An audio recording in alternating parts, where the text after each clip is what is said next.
Share മാർക്കറ്റിൽ trade ചെയ്യുന്ന ആൾക്കാരെ നമ്മൾ പ്രധാനമായിട്ട് ഇൻവെസ്റ്റേഴ്സ് അല്ലെങ്കിൽ ട്രേഡേഴ്സ് എന്ന് വിളിക്കാറുണ്ട്. ഇൻവെസ്റ്റേഴ്സിൻ്റെ മെയിൻ ലക്ഷ്യം എന്ന് പറഞ്ഞാൽ ഒരു ലോങ് ടേമിൽ ഒരു വലിയ വെൽത്ത് ക്രിയേറ്റ് ചെയ്യുക. അവർ ഇൻവെസ്റ്റ് ചെയ്യുന്ന എമൗണ്ട് വെച്ച് ഒരു വലിയ വെൽത്ത് ക്രിയേറ്റ് ചെയ്യുക എന്നതാണ്. അവർക്ക് ഷോർട്ട് ടേം മൂവ്മെൻറ്റിനോട് അത്ര താല്പര്യം ഉണ്ടാവില്ല. അവരുടെ ലക്ഷ്യം എന്ന് പറഞ്ഞാൽ ഒരു കമ്പനിയുടെ ഗ്രോത്ത് കംപ്ലീറ്റ് ആയിട്ട് യൂട്ടിലൈസ് ചെയ്ത് ആ കമ്പനി ഗ്രോ ചെയ്യുന്നതിനനുസരിച്ച് അവരുടെ വെൽത്തും കൂടി ഗ്രോ ചെയ്യുക. കമ്പനി, രാജ്യം എല്ലാം ഗ്രോ ചെയ്യുന്നതിനനുസരിച്ച് അവരുടെ വെൽത്തും കൂടി ഇൻഫ്ലേഷനെ ബീറ്റ് ചെയ്യുന്ന രീതിയിൽ ആ വെൽത്ത് ഗ്രോ ചെയ്തെടുക്കുക. അങ്ങനെ അവർ ഇൻവെസ്റ്റ് ചെയ്യുന്നതിന് പ്രധാനമായിട്ട് 2 തരത്തിൽ ചെയ്യാറുണ്ട് പലരും. ഒന്ന് വാല്യൂ ഇൻവെസ്റ്റിങ്, 2 ഗ്രോത്ത് ഇൻവെസ്റ്റിങ്. ഈ വാല്യൂ ഇൻവെസ്റ്റിങ്ങിൽ മെയിനായിട്ട് വരുന്നത് അണ്ടർ വാല്യൂഡ് ആയ സ്റ്റോക്കുകൾ, അതായത് കമ്പനിയുടെ യഥാർത്ഥ വാല്യൂവിൻ്റെ താഴെ ട്രേഡ് ചെയ്യപ്പെടുന്ന സ്റ്റോക്കുകൾ. അങ്ങനെയുള്ള സ്റ്റോക്കുകളെ കണ്ടുപിടിച്ചിട്ട് അതിൽ ഇൻവെസ്റ്റ് ചെയ്യുന്നതാണ്. അത് കമ്പനിയുടെ യഥാർത്ഥ വാല്യൂവിൻ്റെ താഴെയായിരിക്കും ഇപ്പോൾ ട്രേഡ് ചെയ്യപ്പെടുന്നത്. അതിന് പല കാരണങ്ങളുണ്ടാവാം. ചിലപ്പോൾ ടെമ്പററി ഇഷ്യൂസ് ആയിരിക്കാം. അങ്ങനെയുള്ള കാരണങ്ങൾ കൊണ്ട് ട്രേഡ് ചെയ്യപ്പെടുന്ന കമ്പനികൾ കണ്ടുപിടിച്ചിട്ട് അവർ ഇൻവെസ്റ്റിങ്ങിന് ഉപയോഗിക്കുന്നത്. ചില കമ്പനികൾ നല്ല ഹൈ ഗ്രോത്തുള്ള കമ്പനികൾ, പക്ഷേ ഒരിക്കലും അണ്ടർ വാല്യൂഡ് ആയിട്ട് കിട്ടില്ല. നമുക്ക് ഹൈ PN ആയിരിക്കും അതിനെപ്പോഴും. അങ്ങനെയുള്ള കമ്പനികളിൽ ഇൻവെസ്റ്റ് ചെയ്യുന്നതിനാണ് മെയിനായിട്ട് ഗ്രോത്ത് ഇൻവെസ്റ്റിംഗ് വരുന്നത്. ഫോർ എക്സാമ്പിൾ, ഇപ്പോൾ ബജാജ് ഫിനാൻസ് എല്ലാം ചെയ്യുന്ന പോലെ, റെക്കമെൻഡേഷൻ അല്ല, ഞാനൊരു ഉദാഹരണം പറഞ്ഞതേ ഉള്ളൂ. അതിൻ്റെ എപ്പോഴും മിക്കവാറും ഹൈ ആയിരിക്കും. അതിന് കാരണം ഇപ്പോൾ അത് ഹൈ ഗ്രോത്തുള്ള സെക്ടറാണ്. ഹൈ ഗ്രോത്തിൽ ഹൈ സ്പീഡിൽ ഗ്രോ ചെയ്യുന്ന ഒരു കമ്പനി ആയതുകൊണ്ട് തന്നെയാണ് അതിൻ്റെ എപ്പോഴും ഹൈ ആയിരിക്കുന്നത്. പക്ഷേ ആ ഗ്രോത്ത് കാരണം ആ അത് അഡ്ജസ്റ്റ് ആയിക്കോളും ഓട്ടോമാറ്റിക്കായിട്ട്. ആ ഒരു രീതിയിലാണ്. എന്തായാലും ഏത് രീതിയിൽ ഇൻവെസ്റ്റ് ചെയ്താലും അവരുടെ ലക്ഷ്യം എന്ന് പറഞ്ഞാൽ, അൾട്ടിമേറ്റ് ലക്ഷ്യം എന്ന് പറഞ്ഞാൽ ലോങ് ടേമിലേക്ക് ഒരു വെൽത്ത് ക്രിയേറ്റ് ചെയ്യുക. അത് 10 ഇയേഴ്സോ 20 ഇയേഴ്സോ എത്ര ഇയേഴ്സ് ആയാലും ആ ലോങ് ടേമിലേക്ക് അവരുടെ വെൽത്ത് വലിയൊരു എമൗണ്ട് ആക്കി മാറ്റണം. അതിന് വേണ്ടിയാണ്. അതിന് അവരെ സഹായിക്കുന്ന വലിയൊരു ഫാക്ടർ എന്ന് പറഞ്ഞാൽ കോമ്പൗണ്ടിങ്ങിൻ്റെ ഒരു എഫക്റ്റാണ്. ആ കോമ്പൗണ്ടിങ് എന്ന് പറയുന്നത് ലോകത്തിൻ്റെ വണ്ടേഴ്സിൽ ഒന്നായിട്ടാണ് കരുതുന്നത് ശരിക്കും. അതായത് ഇപ്പോൾ 1 ഡബിൾ ആയാൽ 2 ആവും, 2 ഡബിൾ ആയാൽ 4 ആണെന്നത്, 4 8 ആവും. അങ്ങനെയാണ് ഓരോ പ്രാവശ്യം പിന്നെ ഡബിൾ ആകുന്നതിനനുസരിച്ച് ആവുന്നത്. അത്രയും സ്പീഡിലായിരിക്കും പിന്നെയുള്ള ഗ്രോത്ത്. അതായത് ഓരോ ഇയർ കഴിയുന്നതിനനുസരിച്ചും അതിൻ്റെ ഫണ്ട് ഡബിൾ ആവുന്നതിൻ്റെ ഇത് കൂടും. അതായത് കോമ്പൗണ്ടിങ് റേറ്റിലായിരിക്കും പിന്നെ കൂടുന്നത്. അതുകൊണ്ട് തന്നെയാണ് ഈ ലോങ് ടേം ഇൻവെസ്റ്റേഴ്സിൻ്റെ ഏറ്റവും വലിയ അഡ്വാൻറ്റേജ്. അത് തന്നെയാണ്. അവർക്ക് എത്ര ഇയർ അവർ വെയിറ്റ് ചെയ്യുന്നത് അതിനനുസരിച്ചിട്ട് അവർക്ക് കോമ്പൗണ്ടിങ്ങിൻ്റെ ഒരു ഗുണം കിട്ടും. പിന്നൊരു അവരെ പ്രധാനപ്പെട്ട ഗുണം എന്ന് പറഞ്ഞാൽ അവർ ശരിക്കും ശ്രദ്ധിക്കാത്തൊരു കാര്യമാണ് short term fluctuation, short term movements. ആ ഷോർട്ട് ടേം ഫ്ലക്ച്വേഷൻ അല്ലെങ്കിൽ ഷോർട്ട് ടേം ഫാള് അവരതൊരു ഓപ്പർച്യൂണിറ്റി ആയിട്ട് കാണും. വീണ്ടും കൂടുതൽ ഇൻവെസ്റ്റ് ചെയ്യാനുള്ള ഒരു ഓപ്പർച്യൂണിറ്റി ആയിട്ടായിരിക്കും അവർ കാണുന്നത്. അപ്പോൾ ആ ഒരു രീതിയിൽ അവർ അതിന് വലിയൊരു പ്രാധാന്യം കൊടുക്കില്ല. അവർക്ക് അത് കൂടുതൽ ഇൻവെസ്റ്റ് ചെയ്യാൻ, കൂടുതൽ ആ കമ്പനിയുടെ ഷെയർ കൂടുതൽ വാങ്ങാനുള്ള ഒരു ഓപ്പർച്യൂണിറ്റിയാണ്. ഒരു നല്ല കമ്പനിയാണ് അല്ലെങ്കിൽ ഒരു ഗ്രേറ്റ് കമ്പനി ആണെങ്കിൽ അതിൻ്റെ ഒരു ടെമ്പററി ഇഷ്യൂ എന്ന് പറഞ്ഞാൽ അതൊരു ഓപ്പർച്യൂണിറ്റി ആയിട്ടാണ് കാണുന്നത് ഇൻവെസ്റ്റേഴ്സ്. ഓക്കെ, ഞാനൊരു ചെറിയൊരു പോളിടാം. ഇങ്ങനെയുള്ള പോളിടുന്നത് നമുക്ക് ഭാവിയിൽ വീഡിയോ ചെയ്യുമ്പോൾ അത് ഏത് ടോപ്പിക്കിൽ ചെയ്യണം അങ്ങനെയുള്ള കാര്യത്തിന് യൂസ്ഫുൾ ആവാൻ വേണ്ടിയിട്ടാണ് ഞാൻ ഇങ്ങനെ ഇടുന്നത്. വീഡിയോ ഒന്ന് പോസ് ചെയ്യുക ഇപ്പോൾ തന്നെ, എന്നിട്ട് ആ പോളിനൊന്ന് ആൻസർ തരിക. ഇപ്പോൾ തന്നെ മുകളിൽ ഞാൻ ആ ഒരു ആരോ മാർക്ക് കാണിച്ചെടുത്ത് മുകളിൽ ഐക്കാർഡിൽ പോൾ ഇട്ടിട്ടുണ്ട്. അതൊന്ന് ആൻസർ തരിക.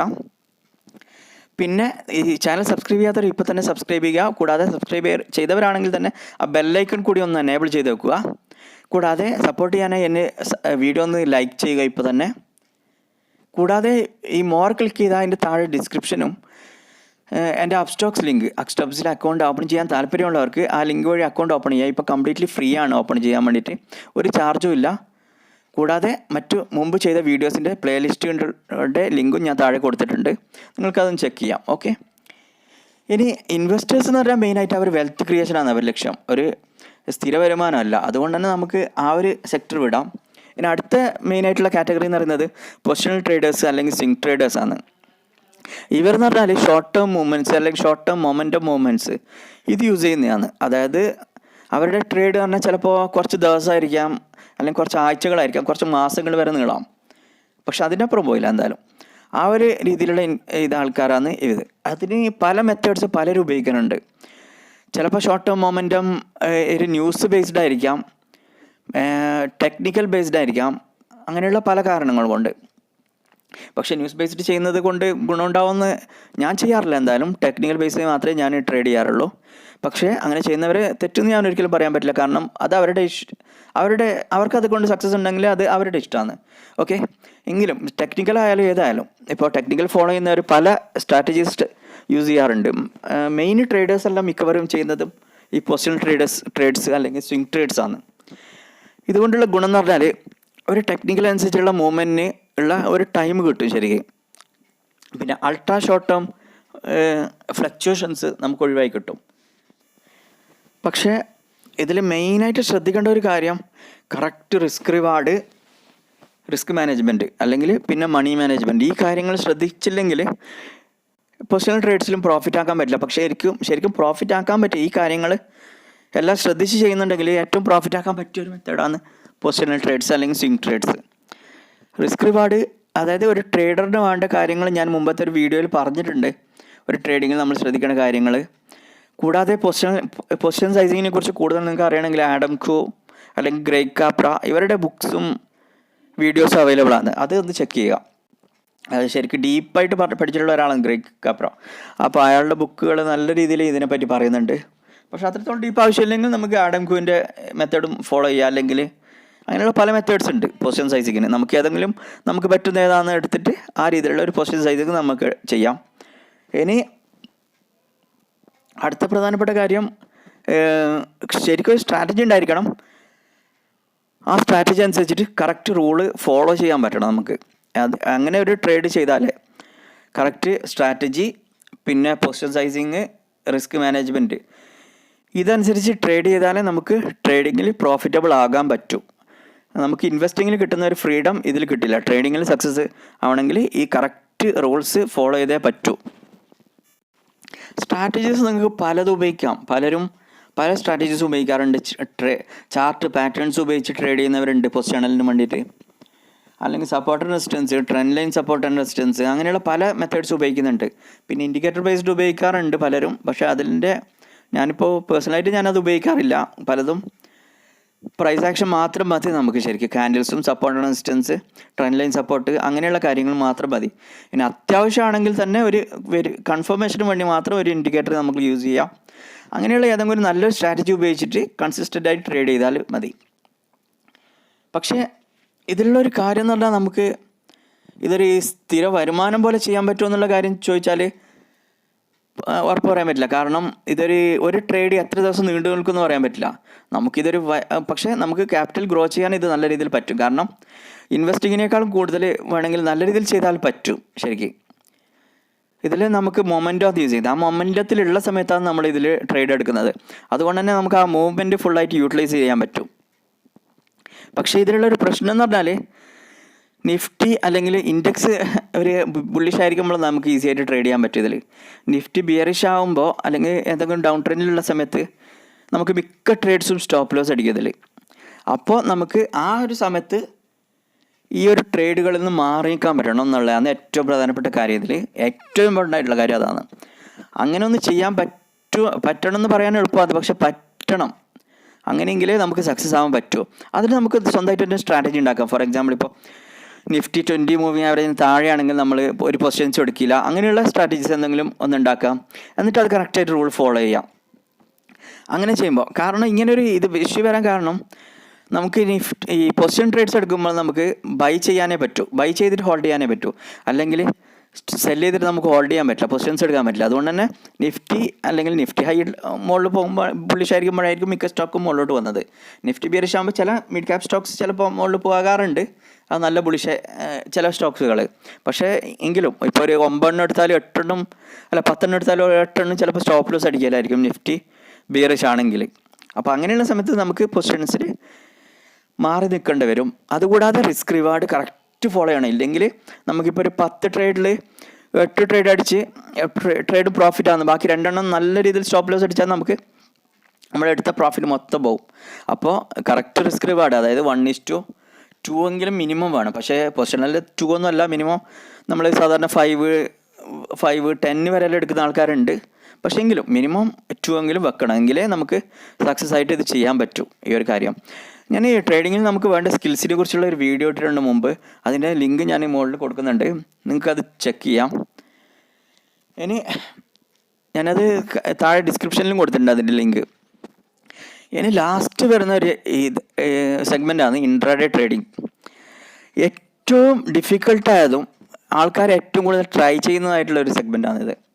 പുതിയ ആൾക്കാർ ഏറ്റവും ആദ്യം ചെന്ന് പെടുന്നത് ഇൻട്രാഡേ ട്രേഡിങ്ങിലായിരിക്കും. അതിനുള്ള കാരണം അവരൊരു വിചാരം ഡെയിലി ഒന്ന് ഇൻകം കിട്ടും, അങ്ങനെയുള്ള ഒരു ചിന്തിച്ചിട്ടാണ് ചെയ്യുന്നത്. പക്ഷേ ഏറ്റവും ഡിഫിക്കൽട്ടായിട്ടുള്ള ഒരു കാര്യം തന്നെയാണ് ഇൻട്രാഡേ ട്രേഡിങ്. അതിന് അങ്ങനെ പറയാൻ കാരണം തന്നെ പറഞ്ഞാൽ, ഇൻട്രാഡേ ട്രേഡിങ് സക്സസ് ആവാൻ നമുക്ക് വേണ്ട ടെക്നിക്കൽ സ്കില്ല് മാത്രമല്ല. ടെക്നിക്കൽസ് അറിഞ്ഞാൽ മാത്രം ഇൻട്രാഡേയിൽ സക്സസ് ആവാൻ പറ്റില്ല. മറ്റു പല സ്കിൽസും, ഇമോഷണൽ കൺട്രോള്, റിസ്ക് റിവാർഡ്, അങ്ങനെയുള്ള എല്ലാ കാര്യങ്ങളും പെർഫെക്റ്റ് ആയാൽ മാത്രമേ നമുക്ക് ഇൻട്രാഡേ ട്രേഡിങ്ങിൽ സക്സസ് ആവാൻ പറ്റൂ. ഞാൻ ആ വീഡിയോയിൽ ശരിക്കും അത് പറഞ്ഞിട്ടുണ്ട്, അതിന് വേണ്ട സ്കിൽ സെറ്റ് മൊത്തമായിട്ട്. കൂടാതെ ഇൻട്രാഡേ ട്രേഡിങ്ങിൽ നമുക്കുള്ള ഒരു അഡ്വാൻറ്റേജ് എന്ന് പറഞ്ഞാൽ നമുക്ക് ഓവർനൈറ്റ് റിസ്ക് ഇല്ല. നാളെ എന്ത് സംഭവിക്കും എന്നുള്ള കാര്യം നമ്മളിന്ന് നോക്കണ്ടില്ല. നമുക്കിപ്പോൾ ഇന്നത്തെ അടുത്ത ഒരു മണിക്കൂറിലേക്കോ അല്ലെങ്കിൽ ഒരു അരമണിക്കൂറിലേക്കുള്ള ഒരു 10 മിനിറ്റേക്കുള്ള മൂവ്മെൻറ്റ് നമ്മൾ പ്രഡിക്റ്റ് ചെയ്താൽ മതി. പക്ഷെ അത് തന്നെയാണ് ഏറ്റവും ഡിഫിക്കൽട്ടായിട്ടുള്ള ഒരു കാര്യം. നമുക്കിപ്പോൾ ഒരു സ്റ്റോക്കിൻ്റെ ലോങ് ടേം മൂവ്മെൻറ്റ് നമുക്ക് ചിലപ്പോൾ പ്രെഡിക്റ്റ് ചെയ്യാൻ പറ്റിയെന്ന് വരും, നല്ല കമ്പനി ആണെങ്കിൽ. പക്ഷേ അൾട്രാ ഷോർട്ട് ടേമിലേക്കുള്ള ചെയ്യുമ്പോൾ, അതായത് ഒരു 10 മിനിറ്റേക്ക് അടുത്ത 5 മിനിറ്റിലേക്കുള്ള മൂവ്മെൻറ്റ് നമ്മൾ പ്രെഡിക്റ്റ് ചെയ്യണമെന്ന് പറഞ്ഞാൽ അത് അത്രത്തോളം ഡിഫിക്കൽട്ടാണ്. അതിന് നമുക്ക് പല സ്ട്രാറ്റജീസ് ഉപയോഗിക്കുന്നുണ്ട്. പക്ഷേ അതിനുവേണ്ടി നമുക്ക് ഏത് സ്ട്രാറ്റജിയും, നല്ലൊരു സ്ട്രാറ്റജി നിങ്ങൾക്ക് പലതും കിട്ടും നെറ്റിൽ നിന്ന്. മിക്കതും നിങ്ങൾ ഏതെടുക്കുന്നുണ്ടെങ്കിലും കഴിയുന്നതും ഒന്ന് പ്രൈസ് ആക്ഷൻ സ്ട്രാറ്റജി, അല്ലെങ്കിൽ വെറും candles, support, resistance, trend line, ഇത് ബേസ് ചെയ്തിട്ടുള്ള സ്ട്രാറ്റജീസ് മാത്രം എടുക്കാൻ ശ്രമിക്കുക കഴിയുന്നതും. കൂടുതൽ ഇൻഡിക്കേറ്റേഴ്സ് ഇൻട്രാഡേയിൽ മിക്കവാറും ഒഴിവാക്കാൻ തന്നെ നോക്കണം മിക്കവാറും. അഥവാ എന്തെങ്കിലും ഒരു കൺഫർമേഷൻ വേണമെങ്കിൽ നിങ്ങൾക്ക് ഉപയോഗിക്കാം. അല്ലാണ്ട് ഒരു കഴിയുന്നത്ര ഇൻഡിക്കേറ്റേഴ്സ് ഒഴിവാക്കാൻ ശ്രമിക്കണം. വെറും price action, candles, trend line, support, resistance, ഇത്രയും കാര്യം മതി. പിന്നെ trend, higher high, higher low, ഇത്രയും കാര്യങ്ങൾ മതി നമുക്ക്. ഇത് ബേസ് ആയിട്ടുള്ള ഒരു നല്ലൊരു സ്ട്രാറ്റജി നമ്മൾ കണ്ടെത്താൻ ശ്രമിക്കുക. അതിൻ്റെ exit rule, entry rule, risk reward തന്നെയാണ് മെയിനായിട്ട് ഞാൻ ഉദ്ദേശിച്ചത്. സ്റ്റോപ്പ് ലോസ് സെറ്റ് ചെയ്യാനുള്ള റൂള്, അത് കറക്റ്റ് നിങ്ങൾ എഴുതി വെക്കണം. ശരിക്കും അതൊന്ന് എഴുതി വെക്കുക. ഇത്ര സ്റ്റോപ്പ് ലോസ് വെക്കും, ഇങ്ങനെ ഈ ഒരു ക്യാൻഡിൽ ഇത് ബ്രേക്ക് ചെയ്താൽ എൻട്രി ആവും, ഇത്ര പ്രോഫിറ്റ് ആയാലും എക്സിറ്റ് ആവും, അങ്ങനെയുള്ളൊരു കാര്യം എഴുതി വെക്കുക. ഇനി അടുത്തൊരു ഇൻട്രാഡേയിൽ രണ്ടാമത്തെ ഏറ്റവും പ്രധാനപ്പെട്ട കാര്യം റിസ്ക് റിവാർഡാണ്. റിസ്ക് റിവാർഡ് നമ്മൾ ആദ്യം തന്നെ തീരുമാനിച്ച് വെക്കണം. ഇൻട്രാഡേ ട്രേഡിങ്ങിന് ഇറങ്ങുമ്പോൾ തന്നെ നമുക്ക് അതൊരു പ്രാക്ടീസ് ചെയ്യുന്ന രീതിയിൽ ചെയ്യാൻ, അതായത് തുടക്കക്കാർക്ക് കുറച്ച് കാലം പ്രാക്ടീസ് ചെയ്യാനുള്ള രീതിയിൽ നമുക്ക് നഷ്ടപ്പെട്ടാൽ പ്രശ്നമില്ലാത്തൊരു എമൗണ്ട്, ചെറിയൊരു എമൗണ്ട്, അതിപ്പോൾ 10,000 ആവാം, നിങ്ങളെ ഈ കപ്പാസിറ്റി അനുസരിച്ചിട്ടുള്ള ഒരു ചെറിയ എമൗണ്ട്, അത് പോയാലും നിങ്ങൾക്ക് പ്രശ്നമില്ലാതുള്ള രീതിയിലുള്ള ഒരു എമൗണ്ട് വെച്ച് ട്രേഡ് ചെയ്യാം. പേപ്പർ ട്രേഡ് ചെയ്താൽ നമുക്ക് ചിലപ്പോൾ ആ ഇമോഷണൽ കൺട്രോളും മറ്റു കാര്യങ്ങളും കിട്ടിയെന്ന് വരില്ല. അതുകൊണ്ട് റിയൽ ക്യാഷ് ഇട്ടിട്ട് തന്നെ ഒരു 1000 ആയാലും മതി, 1000 വെച്ച് ട്രേഡ് ചെയ്താലും മതി. പക്ഷേ നമുക്ക് ഫോർ എക്സാമ്പിൾ, ഞാൻ ഇപ്പോൾ ഇന്നത്തെ എക്സാമ്പിൾ ഉദാഹരണമായിട്ട് പറഞ്ഞാൽ ഇപ്പോൾ 10,000 ആണ്. അതിലിപ്പോൾ ഡെയിലി നമ്മൾ ഒരു ട്രേഡിൽ എടുക്കുന്ന മാക്സിമം റിസ്ക് 10,000 ആണ് ക്യാപിറ്റലെങ്കിൽ, 10,000 ആണ് ക്യാപിറ്റലെങ്കിൽ 100 റുപ്പീസ് ആയിരിക്കണം ഒരു ട്രേഡിൽ എടുക്കുന്ന മാക്സിമം റിസ്ക് വരുന്നത്, അതായത് 1% ഓഫ് ക്യാപിറ്റൽ. അതിൽ കൂടുതൽ ഒരു റിസ്ക് ട്രേഡിൽ എടുക്കണ്ട ഫസ്റ്റ്. പിന്നെ ഒരു ദിവസം നമ്മൾ എത്ര ട്രേഡ് എടുക്കും എന്നുള്ളത് ഒരു പ്രാക്ടീസ് എന്നുള്ള രീതിയിൽ ചെയ്യുമ്പോൾ നമുക്കൊരു നിശ്ചിത എമൗണ്ട് മാത്രം ട്രേഡ് എടുക്കുക. അതായത് ഒരു മാക്സിമം 2 ട്രേഡ് ഒരു ദിവസം അവൈലബിൾ. അങ്ങനെ ഒരു സെറ്റപ്പ് കിട്ടിയാൽ മാത്രം, ഇല്ലെങ്കിൽ അങ്ങനെ ഒരു സെറ്റപ്പ് കിട്ടുന്നില്ലെങ്കിൽ ചെയ്യണ്ട, അത്രയേ ഉള്ളൂ. ഒരു ദിവസം മാർക്കറ്റ് ഇന്ന് മാത്രമല്ല നാളെയും ഉണ്ട് അവിടെ. നമ്മളെ സെറ്റപ്പ് അനുസരിച്ച് കിട്ടിയാൽ ഒരു ദിവസം മാക്സിമം 2 ട്രേഡ് അല്ലെങ്കിൽ 1 ട്രേഡ്, ഇത്രയും ചെയ്താൽ മതി. ഇല്ലെങ്കിൽ അങ്ങനെ സെറ്റപ്പ് കിട്ടുന്നില്ലെങ്കിൽ ചെയ്യാതിരിക്കുക, അത്രയേ ഉള്ളൂ. അങ്ങനെ ഒരു ചെയ്യുമ്പോൾ ഒരു ഗുണം എന്ന് പറഞ്ഞാൽ നമുക്ക് കുറേ കാലം പ്രാക്ടീസ് ചെയ്യാൻ പറ്റും. കാരണം നമ്മൾ 2 ട്രേഡും ഒരു ദിവസത്തെ സ്റ്റോപ്പ് ലോസ് അടിച്ച് വിചാരിച്ചു, അങ്ങനെയെങ്കിൽ തന്നെ നമുക്ക് വരുന്ന മാക്സിമം ലോസ് ഒരു ട്രേഡിൽ 100 ആണ്, രണ്ടിലും കൂടി 200 രൂപ ലോസ് വരും. ഒരു ട്രേഡ് പ്രോഫിറ്റ് ആണെങ്കിൽ അതിൽ നമുക്ക് 1:2 റിസ്ക് റിവാർഡിലാണ് നമ്മൾ ട്രേഡ് ചെയ്യുന്നത്. അതുകൊണ്ട് തന്നെ ഒന്നിൽ കിട്ടുന്ന പ്രോഫിറ്റിൽ നമുക്ക് 200 രൂപ കിട്ടും, ലോസ് ആയത് 100. അപ്പോൾ മാക്സിമം അതിൽ ടോട്ടൽ പ്രോഫിറ്റ് 100 രൂപ നമുക്ക് കിട്ടുന്നുണ്ട്. അതിൽ ബ്രോക്കറേജും മറ്റ് കാര്യങ്ങളും കട്ടാവും. പക്ഷേ നമുക്ക് അപ് സ്റ്റോക്സ് പോലെയുള്ള ഡിസ്കൗണ്ട് ബ്രോക്കേഴ്സ് ഉപയോഗിക്കുന്നുണ്ടെങ്കിൽ ചെറിയ എമൗണ്ട് ആയിരിക്കും, 10 രൂപയിൽ താഴെ ആയിരിക്കും ചിലപ്പോൾ കട്ടാകുന്നത്, 10,000 രൂപേൻ്റെ ഒരു പൊസിഷൻ സൈസിലെല്ലാം. പിന്നെ മൂന്നാമത്തെ 2 പ്രോഫിറ്റ് ആണെങ്കിൽ 400 രൂപ പ്രോഫിറ്റും കിട്ടും നമുക്ക്. പക്ഷേ ഇനി അഥവാ പക്ഷേ ഇത് പറയാൻ എളുപ്പമാണ് ഈ രീതിയിൽ ചെയ്യാൻ. ഒരു ദിവസം 2 ട്രേഡ്, അതിൽ ഇത്ര പ്രോഫിറ്റ് ഇത്ര ലോസ്. പക്ഷേ ഇത് റിയൽ ട്രേഡിലേക്ക് എത്തുമ്പോൾ നമ്മൾ ചെയ്യുന്ന മിക്കവാറും ചെയ്യുന്നത് ഒരു ട്രേഡ് ലോസിലായെന്ന് വിചാരിച്ചോ, അങ്ങനെയെങ്കിൽ നമ്മൾ അത് പിടിക്കാൻ വേണ്ടിയിട്ട് വീണ്ടും വീണ്ടും ട്രേഡ് ചെയ്യും. അന്ന് റിവെഞ്ച് ട്രേഡ്, എന്നിട്ട് അന്നത്തെ ലോസ് വലിയൊരു ലോസാക്കി മാറ്റും. അഥവാ ഒരു 2-3 ട്രേഡ് ലോസായാൽ ആ ലോസ് മൊത്തം കവർ ചെയ്യാൻ വേണ്ടി ഒരു വലിയൊരു ക്വാണ്ടിറ്റി എടുത്ത് ട്രേഡ് ചെയ്യും. അങ്ങനെ ഒരു വലിയ ലോസ് വരും. അങ്ങനെ നമ്മളെ ക്യാപിറ്റലിൽ നല്ലൊരു ശതമാനം പോകും. ഇതേപോലെ തുടക്കക്കാർക്ക് വരുന്ന വേറൊരു പ്രശ്നമാണ്, പ്രോഫിറ്റ് ആണെങ്കിലും അവർ ഇതേ മിസ്റ്റേക്ക് ചെയ്യും. അവർ ഈ 100-200 കണ്ടിന്യൂസ് പ്രോഫിറ്റ് കിട്ടുമ്പോൾ അവർ വിചാരിക്കും നല്ലൊരു ക്വാണ്ടിറ്റി ചെയ്താൽ നല്ല പ്രോഫിറ്റ് കിട്ടുമായിരുന്നില്ലേ എന്നുള്ള വിചാരിച്ചിട്ട് വലിയൊരു ക്വാണ്ടിറ്റി എടുക്കും. പക്ഷെ ആ ഒന്ന് ഓപ്പോസിറ്റ് പോയാൽ നമ്മുടെ ക്യാപിറ്റലിൽ നല്ലൊരു എമൗണ്ട്, അല്ലെങ്കിൽ നമുക്ക് കിട്ടിയ പ്രോഫിറ്റ് നല്ലൊരു എമൗണ്ട് പോകും. അങ്ങനെ നമുക്ക് ഇപ്പോൾ പോയിക്കൊണ്ടുവന്ന ആ ഒരു റിതം പോകും. അപ്പോൾ അങ്ങനെ ഒരിക്കലും ചെയ്യരുത്. നമ്മൾ റൂൾസ് എഴുതി വെക്കണം. ഈ money management rules, entry exit rules, risk management rules, ഇത് മൊത്തം ഒരു പേപ്പറിൽ എഴുതിയിട്ട് തന്നെ വെക്കണം. എന്നിട്ട് കറക്റ്റ് അതനുസരിച്ചിട്ട് ഡെയിലി എത്ര ട്രേഡാണ് ചെയ്യേണ്ടത്, ആ ട്രേഡ് അനുസരിച്ചിട്ട് മാത്രം ട്രേഡ് ചെയ്യുക. ഒരു മെഷീൻ പോലെ ഇതൊന്ന് പ്രാക്ടീസ് ചെയ്യുക. നമുക്കിത് പറയാൻ എളുപ്പമാണ്, പക്ഷേ പ്രാക്ടീസ് ചെയ്തെടുക്കാൻ പ്രയാസമാണ്. പക്ഷേ പ്രയാസമാണെന്ന് മാത്രമേ ഉള്ളൂ, പറ്റാത്തൊരു കാര്യമല്ല, ഒരിക്കലും ഇമ്പോസിബിൾ അല്ല. നമുക്കിപ്പോൾ ഒരു എക്സാമ്പിൾ, ഇപ്പോൾ എക്സസൈസ് ആയാലും രാവിലെ ഓടുന്ന കാര്യമായാലും ഫസ്റ്റ് അത് വിചാരിക്കുമ്പോൾ ഭയങ്കര പ്രയാസമായിട്ട് തോന്നും. പക്ഷേ കണ്ടിന്യൂസ് ആയിട്ട് കുറച്ച് ദിവസം ചെയ്യുമ്പോൾ അത് പിന്നെ ഈസി ആയിട്ട് മാറും. പിന്നെ അത് റുട്ടീനായിട്ട് മാറും. നമുക്കത് പിന്നെ ഒരു സിമ്പിളായിട്ട്, ഒരു സാധാരണ എപ്പോഴും ചെയ്യുന്ന ഒരു ദിനചര്യ തന്നെ ഭാഗമായിട്ട് മാറും. അപ്പോൾ നല്ല രീതിയിൽ ചെയ്യാൻ പറ്റും. പക്ഷെ അപ്പോഴായിരിക്കും നിങ്ങൾക്ക് ഇതിൻ്റെ ഗുണം മനസ്സിലാകുന്നത്, ഒരു മെഷീൻ പോലെ ഇതൊരു കാര്യം ചെയ്യുന്നതിൻ്റെ ഗുണം. അങ്ങനെ ചെയ്യാൻ വേണ്ടി നമുക്ക് പല രീതിയിൽ പ്രാക്ടീസ് ചെയ്യാം. ഇത് പ്രാക്ടീസ് ചെയ്തിട്ട് തന്നെ എടുക്കണം. ഒരു ദിവസം ചെയ്യുക, 2 ദിവസം ചെയ്യും, 3-ാമത്തെ ദിവസം ലോസായാലും ഇത് നിർത്താൻ പാടില്ല. ഇത് കണ്ടിന്യൂസ് ആയിട്ട് ഒരു മാസം, 2 മാസം, 3 മാസം ഇതിങ്ങനെ കണ്ടിന്യൂ ചെയ്യുക. പക്ഷേ എന്നിട്ടും ലോസ് ആണെങ്കിൽ നമുക്ക് സ്ട്രാറ്റജിയിൽ ചെറിയ മാറ്റങ്ങൾ വരുത്താം. അതായത് ട്വീക്കിങ് സ്ട്രാറ്റജി പൂർണ്ണമായിട്ട് മാറ്റണമെന്നല്ല, ആ സ്ട്രാറ്റജിയിൽ ചെറിയ തെറ്റുകൾ എവിടെയാണെന്ന് വരുന്നത് അതനുസരിച്ച് നമ്മൾ ഓരോ ദിവസം ട്രേഡ് ചെയ്യുന്നതിനും അന്നത്തെ തെറ്റുകൾ നമ്മൾ എഴുതി വെക്കുന്ന നോട്ട്സ് പോലെ എഴുതി വെക്കുന്നത് നല്ലതായിരിക്കും. അപ്പോൾ നമുക്കിത് പിന്നെ ഒരു സമയത്ത് നോക്കിയിട്ട് ഈ തെറ്റുകൾ തിരുത്താൻ ശ്രമിക്കാം. കൂടാതെ ആ സ്ട്രാറ്റജിയിൽ വരുന്ന തെറ്റുകളാണെങ്കിൽ അതും നമുക്ക് ശരിയാക്കാൻ ശ്രമിക്കാം ഇങ്ങനെ ഭാവിയിൽ. അങ്ങനെ ഇങ്ങനെ ചെയ്ത് ഒരു 3-4 മാസം ഒരു വർഷത്തോളം ചെയ്താൽ നമുക്കിതൊരു നല്ല രീതിയിൽ മാറ്റം നിങ്ങൾക്ക് തന്നെ കാണാൻ പറ്റും. അങ്ങനെ അതൊരു കണ്ടിന്യൂസ് നമുക്ക് ഒരു പ്രോഫിറ്റായിട്ട് ഉണ്ടാക്കാൻ പറ്റും എന്നുള്ളൊരു ധൈര്യം വന്നു കഴിഞ്ഞാൽ പിന്നെ നിങ്ങൾക്കിത് കുറച്ചുകൂടി സ്കെയിലപ്പ് ചെയ്യാൻ പറ്റും, കൂടുതൽ ചെയ്യാൻ പറ്റും. പക്ഷേ ഇത് ഞാൻ പറയുന്നുണ്ട്, അത്രത്തോളം എളുപ്പമുള്ള കാര്യമല്ല, ഒരിക്കലും അത്രയും പ്രയാസമുള്ള ഒരു കാര്യമാണ്. കാരണം നിങ്ങളിത് പലപ്പോഴും ഈ റൂൾസ് തെറ്റിക്കും, അത് ഉറപ്പാണ്. പക്ഷേ റൂൾസ് ഒരിക്കൽ തെറ്റിച്ചാലും പ്രശ്നമില്ല. നിങ്ങൾക്കിപ്പോൾ ഫോർ എക്സാമ്പിൾ എന്തെങ്കിലും ഒരു മത്സരം പോലെ കാണാം, അല്ലെങ്കിൽ ഒരു എഴുതി വെച്ചിട്ട് ചെയ്താലേ കുറച്ചുകൂടി ബെറ്ററായിട്ട് ചെയ്യാൻ പറ്റും ഇത് നിങ്ങൾക്ക്. ഇങ്ങനെ ചെറിയൊരു പെർസെൻറ്റേജ് പ്രോഫിറ്റ് ഡെയിലി ഉണ്ടാക്കിയാൽ തന്നെ നിങ്ങൾക്ക് മാസത്തിൽ ഒരു അത്യാവശ്യം പ്രോഫിറ്റ് ആയിരിക്കും നിങ്ങൾക്ക്. അതായത് റിസ്ക് റിവാർഡും കറക്റ്റായിട്ട് ഫോളോ ചെയ്യുന്നുണ്ടെങ്കിൽ, ഇല്ലെങ്കിൽ നിങ്ങൾക്ക് ഒറ്റ ട്രേഡിൽ തന്നെ കിട്ടിയ പ്രോഫിറ്റ് ലോസ് ആകും. അല്ലെങ്കിൽ നിങ്ങൾക്ക് അത്യാവശ്യം നല്ല പ്രോഫിറ്റ് ആയിട്ട് കിട്ടും. ഇതൊരു അത്യാവശ്യം പ്രോഫിറ്റബിൾ ആണെങ്കിൽ കുറച്ച് മാസം ഈ പ്രോഫിറ്റായിട്ട് പോയാൽ നിങ്ങൾക്ക് തന്നെ ഒരു കോൺഫിഡൻസ് വരും, നമുക്കിത് ചെയ്യാൻ പറ്റും എന്നുള്ള രീതിയിൽ.